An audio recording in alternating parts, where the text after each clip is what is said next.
ఇన్ని చేసిన మీరు ఈరోజు నా చెల్లికి ఉద్యోగం వచ్చింది అనగానే మా ఇంటి కోడలని చెప్పుకోరా అంటున్నారు కదా.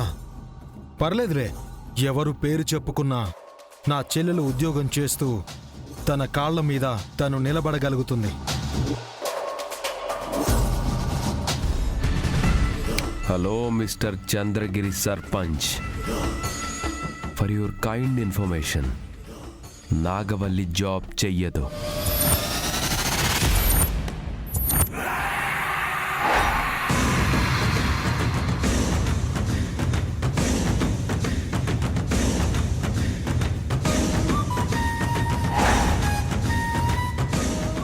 ఎందుకు? నాకిష్టం లేదు. తను ఉద్యోగం చేస్తే నీకొచ్చే నష్టం ఏంటి బ్రదర్? కష్టమో నష్టమో మా పాటలేవో మేము పడతాం. నా పెళ్ళం ఉద్యోగం చేయకూడదు అంతే.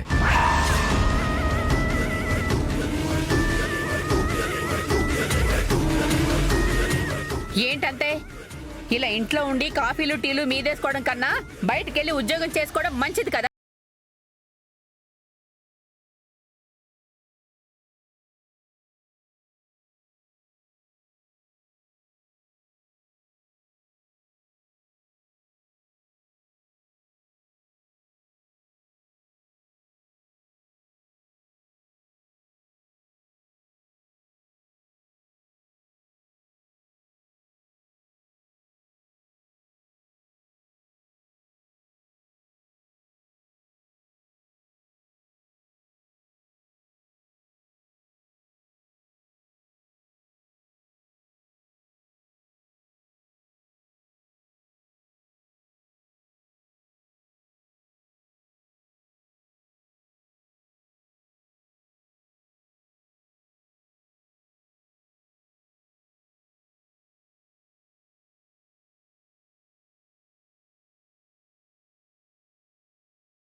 రేయ్ దేవరాజ్, నా చెల్లి చెయ్యి కాలిపోయేలా చేసిందే కాక ఏం తెలియనట్టు నటిస్తావా? గంజి పడిందని నా చెల్లితోనే అబద్ధం చెప్పిస్తావా? ఈరోజు నీ చేతులు విరిచేస్తాను. నా చెల్లి చేతికి గాయం చేసిన ఈ చెయ్యి తినడానికి పనికి రాకుండా చేస్తాను.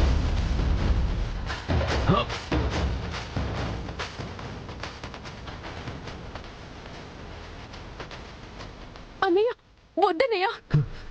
అన్నయ్య, దేవాబావ దగ్గర నుంచి లెటర్ తీసుకోబోతుంటే చేతి మీద కాఫీ పడింది అంతే అన్నయ్య. వదిలే అన్నయ్య. అన్నయ్య వద్దన్నయ్య. అన్నయ్య వదిలే అన్నయ్య. అన్నయ్య వదిలే అన్నయ్య.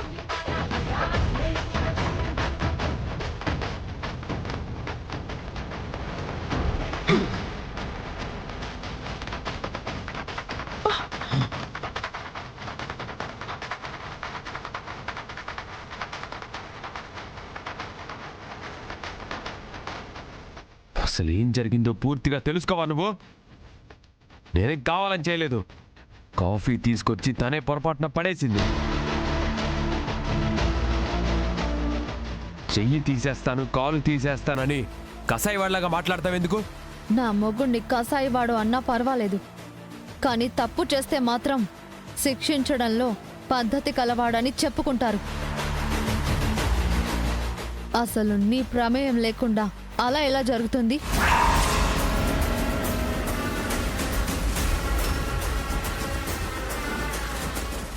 ఏది ఏమైనా ఈ ఇంట్లో నాగవల్లికి ఏం జరిగినా అడిగేది మిమ్మల్నే. తనకి చిన్న గాయమైనా జరిగే పరిణామాలు ఇలాగే ఉంటాయి. గుర్తుపెట్టుకోండి. అవన్నీ అనవసరం. తను జాబ్ చేయదు, అంతే. నా చెల్లికి ఇష్టమైన పని చెయ్యనివ్వకుండా ఎందుకు అడ్డుపడుతున్నారు?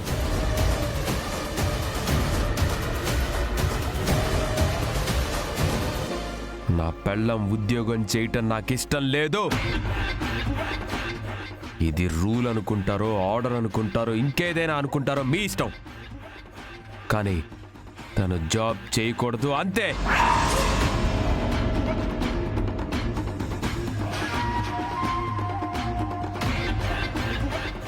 నా మాట కాదని జాబ్ చేయడానికి వెళ్తే అట్నుంచటే తన పుట్టింటికి వెళ్ళిపోమానండి. తిరిగి ఇంటికి రావడానికి వీల్లేదు.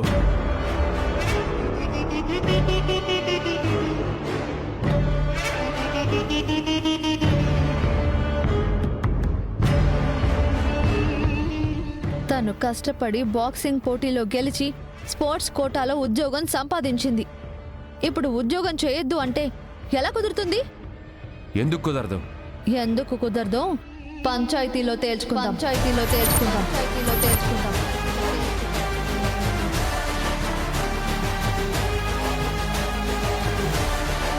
పంచాయతీ పెట్టు బావా. నాగవల్లి ఉద్యోగం ఎందుకు చేయకూడదో నలుగురు న్యాయం చెప్తారు. నీ మొగుడు సర్పంచ్ అయినంత మాత్రాన నాగవల్లి ఉద్యోగం చెయ్యాలని రూలేం లేదు. మా కోడలు మేము చెప్పినట్టే వినాలా. పంచాయతీలో కూడా అదే తేలుతుంది. పెట్టమని పంచాయతీ.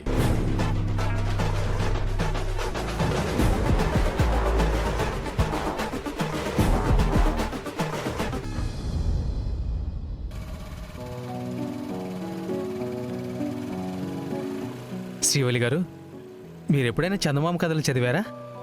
చదివాను. ఒక కథలో అమ్మాయి మాట్లాడితే నోటి నుంచి ముత్యాలు రాలిపోతాయి. అది చదివారా?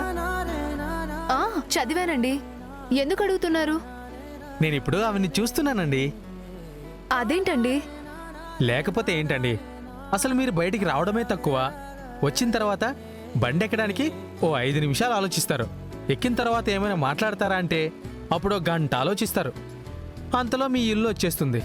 థ్యాంక్స్ అనే ఒక చిన్న ముక్క చెప్పేసి చక్కగా జారుకోకపోతే మీ ఇష్టాల గురించి ఏదైనా మాట్లాడొచ్చు కదా. మా అన్నయ్య అంటే ఇష్టమండి. ఆ, ఏ, మా అన్నయ్య చెప్పే మాటలు, అన్నయ్య ఇచ్చే ధైర్యం. ఏమండి, కనీసం ఇలా బయటకు వచ్చినప్పుడైనా మీ గురించి ఆలోచించరా? నా గురించి ఆలోచించడానికి ఏముంది? నా పుట్టినరోజు నాడు మీరేదో గిఫ్ట్ ఇచ్చానన్నారు. ఇంతకీ ఏం గిఫ్ట్ ఇచ్చారో చెప్పనే లేదు. నేను ఏ గిఫ్ట్ ఇవ్వలేదండి. అది మీకు చేరినప్పుడు ఇవ్వలేదన్నట్టే కదా. అసలు ఏ గిఫ్ట్ ఇవ్వాలనుకున్నారో చెప్తే తెలుస్తుంది. అంత విలువైంది ఎవరికిచ్చారో ఏమో పాపం. నేనేమీ లక్షలు పెట్టి తీసుకురాలేదండి. గిఫ్ట్ చిన్నదే, కానీ అందులో భావమే పెద్దది. పుట్టినరోజు అనేసి చిన్న పువ్విచ్చిన సంతోషమేనండి. అవునా? అంటే నేను రోజ్ ఫ్లవర్ ఇస్తే తీసుకుంటారైతే? ప్రేమగా బర్త్డే గిఫ్ట్ ఇస్తే ఎందుకు కాదంటాను? ప్రేమగా ఇవ్వడం కాదండి, అసలు నిజంగానే. మీరు దిగండి. కళ్ళు కనబడట్లేదురా? ఎవరా నువ్వు?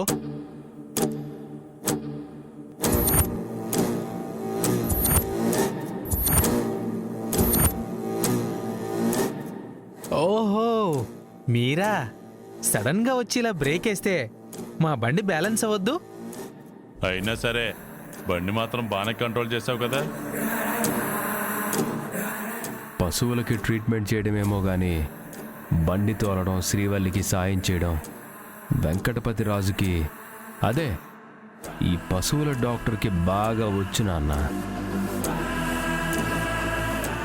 నేనేం చేసినా మీలా మిస్టేక్ మాత్రం చేయనండి. ఏయ్, ఏంట్రా నేను చేసిన మిస్టేక్? దున్నపోతలో వచ్చి కారు అడ్డు పెట్టారు కదా.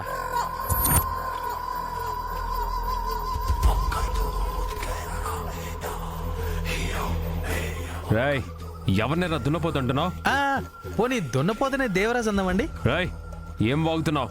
అయ్యో సారీ, నేను అంటుంది మిమ్మల్ని కాదండి. కారు స్ట్రాంగ్గా దున్నపోతులా ఉంది, అడ్డంగా నిలబడింది అంటున్నాను. కారులో ఉన్నది మీరనే విషయం నాకు తెలియదు కదా. వదిలే అబ్బోడా, పశువు డాక్టర్ కదా, వాడి భాష అట్టానే ఉంటుంది. ఈ మధ్య లేడీస్ కుక్క పిల్లలకి జంతువులకి ఇచ్చే ఇంపార్టెన్స్ నాలాంటి మగాళ్ళకి ఇవ్వట్లేదేంటి నాన్న? ఇక్కడికొచ్చి మగాడని చెప్పుకోవడం కాదు, దమ్ము ధైర్యం ఉంటే మా అన్నయ్య ముందుకొచ్చి మాట్లాడు, తెలుస్తుంది. వీళ్ళ అన్నయ్య పంచాయతీలో తీర్పు చెప్తే ఇక్కడ చెల్లెలు మాత్రం షికార్లు తిరుగుతూ కబుర్లు పెట్టిందనమాట.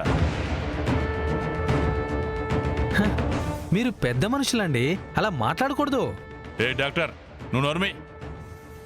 వీళ్ళ అన్నయ్య ఏమో మా చెల్లెలు నిప్పు తుప్పు తప్పుడు కూతలు కూస్తే పొడి చేస్తాను చంపేస్తానంటాడు. తినేమో ఎవరి బండి పడితే వాళ్ళ బండి ఎక్కుతుంది. వెంకటపతి రాజు గారు మా అన్నయ్యకి బాగా తెలిసిన వ్యక్తి. మా అన్నయ్య చెప్తేనే ఇతని బండెక్కాను.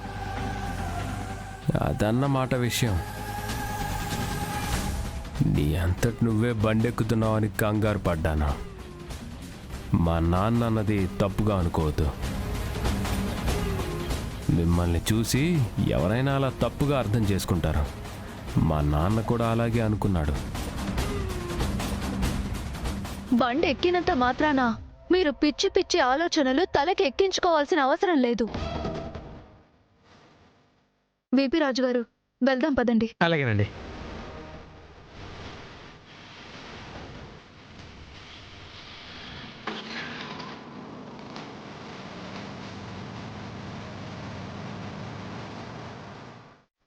బాగా పొగరు పట్టేసింది అబ్బోడా.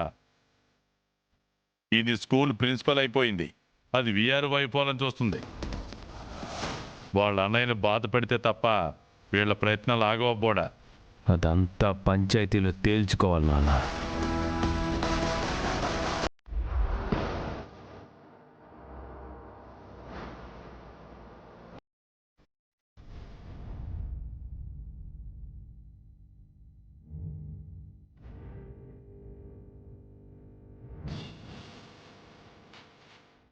జరిగిందంతా మిగతా పెద్దలు మేమంతా విన్నాం. నాగవల్లి ఉద్యోగం చేయడానికి తన భర్త అయిన దేవరాజుకి ఇష్టం లేదంటున్నాడు. అందుకు నువ్వేమంటావమ్మా? నేను ఉద్యోగం చేస్తాను.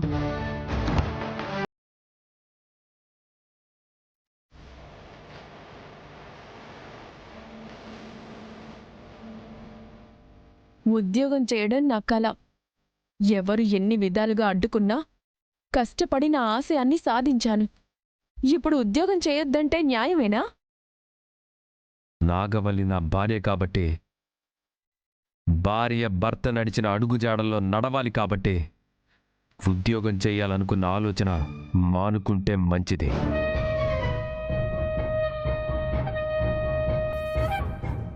భార్య అంటే ఇంటి పనులు వంట పనులు చేయడమే కాదు, తను అడుగుపెట్టిన ఆ ఇంటికి పేరు ప్రతిష్టలు తీసుకురావడం.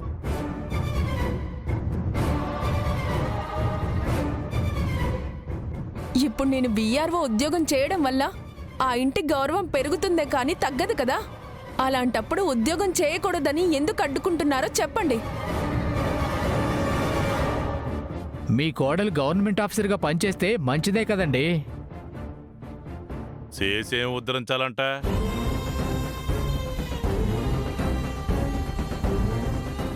వరదరాజులు గారు, ఊరికి పెద్ద మనిషి, మీరే అలా మాట్లాడితే ఎలా చెప్పండి?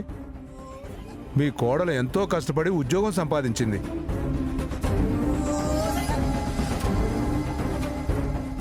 పైగా తన ఆశయం ఉంటుంది. ఉద్యోగం చేయడం చెప్పుకోదగ్గ విషయమే కాబట్టి మీరు కూడా ఆమోదించడం మంచిదే అనిపిస్తుంది. అయినా ఈ కాలంలో ఉద్యోగం లేకుండా ఏడుస్తున్నారు కదండి. అలాంటిది మీ కోడలు ఉద్యోగం చేస్తానంటే అడ్డుపడుతున్నారేంటి?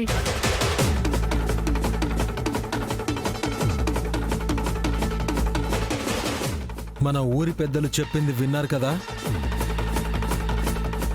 నా చెల్లి నాగవల్లి మీ ఇంటి పేరు నిలబెట్టడానికే ప్రయత్నిస్తుందే గాని అది అర్థం చేసుకునే పరిస్థితిలో మీరు లేరు. పేరెట్ట నిలబెడతాది గంగా. ఇంట్లో పనులు చూసుకుని ఆ ఇంటికి దీపం పెట్టాల్సిన కోడలు బయట అడుగు పెట్టి ఆ వీధి ఈ వీధి దాటి ఆఫీస్కి పోవాలా? మీ అమ్మ సావిత్రమ్మ ఊరే దాటిపోయినా మీ నాన్న ఏమీ అనలేదు.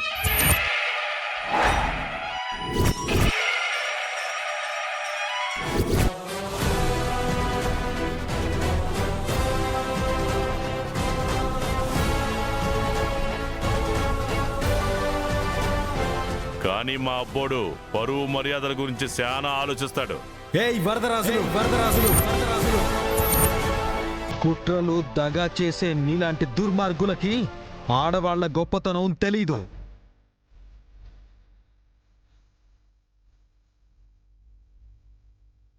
మా అమ్మ గురించి మాట్లాడే అర్హత మీకు లేదు. 5 పిల్లల్ని కన్న మా అమ్మ మమ్మల్ని పెంచి పోషించడానికి చుట్టుపక్కల నీలాంటి బంధువులున్నా సరే చెయ్యి చాచి అడగలేదు. తన రెక్కల కష్టం మీదే బ్రతికింది. తన కాళ్ల మీద నిలబడుతూ మమ్మల్ని పెంచి పెద్ద చేసింది.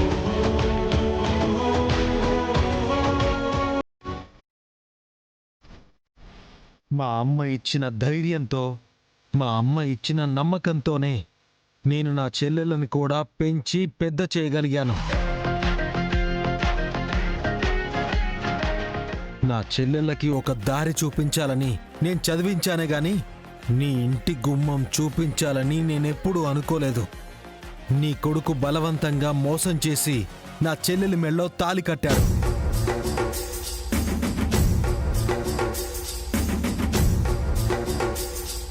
లేకపోతే ఇలాంటి వాడికిచ్చి కట్టబెడతానని కలలో కూడా అనుకోలేదు. ఇంకొక్కసారి మా అమ్మ గురించి మాట్లాడితే మాత్రం మర్యాద దక్కదు, మర్యాద దక్కదు, మర్యాద దక్కదు, మర్యాద దక్కదు.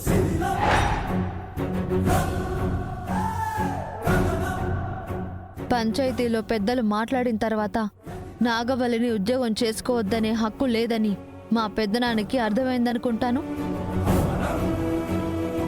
అందుకే టాపిక్ డైవర్ట్ చేయడానికి సావిత్రి అత్తయ్య గురించి మాట్లాడుతున్నాడు. చూడండి, మాకు తినడానికి తిండి, కట్టుకోవడానికి గుడ్డ, ఉండడానికి నీడ అన్నీ ఉన్నాయి.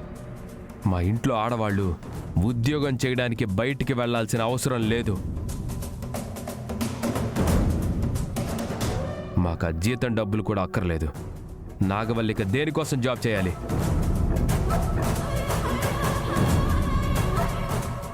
మీ దేవాబావ చెప్పింది కూడా కరెక్టే కదమ్మా.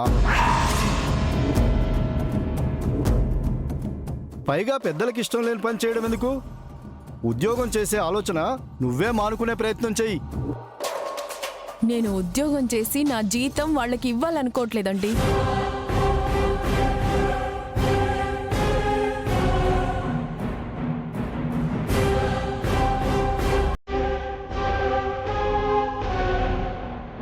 మరి ఎవరికి ఇవ్వాలనుకుంటున్నావు? మా అన్నయ్య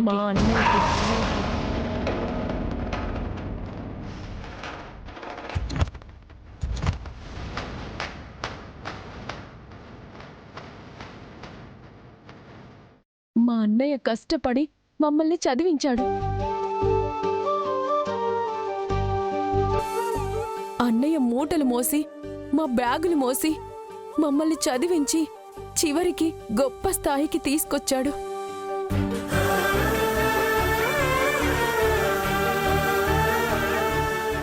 మేం 3 పూట్ల తినడానికి మా అన్నయ్య పస్తులుండేవాడు. మా ఫీజులు కట్టడానికి మా అన్నయ్య కష్టపడని రోజంటూ లేదు. అందుకే మా అన్నయ్యకి చేదోడు వాదోడుగా ఉండాలనుకుంటున్నాను.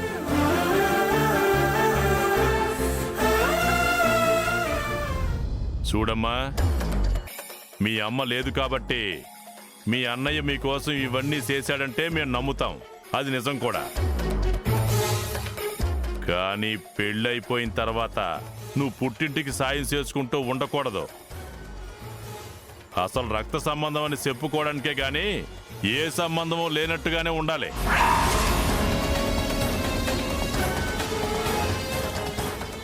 అవునమ్మా, నువ్వు దేవాబావని పెళ్లి చేసుకుని నీ కష్టం సుఖం ఏదైనా అతనితోనే పంచుకోవాలి. దేవాకి భార్యగా ఉంటూ ఆ ఇంటి కోడలిగా పనిచేస్తూ జీతం మీ పుట్టింటికి ఇవ్వడం సబబు కాదమ్మా.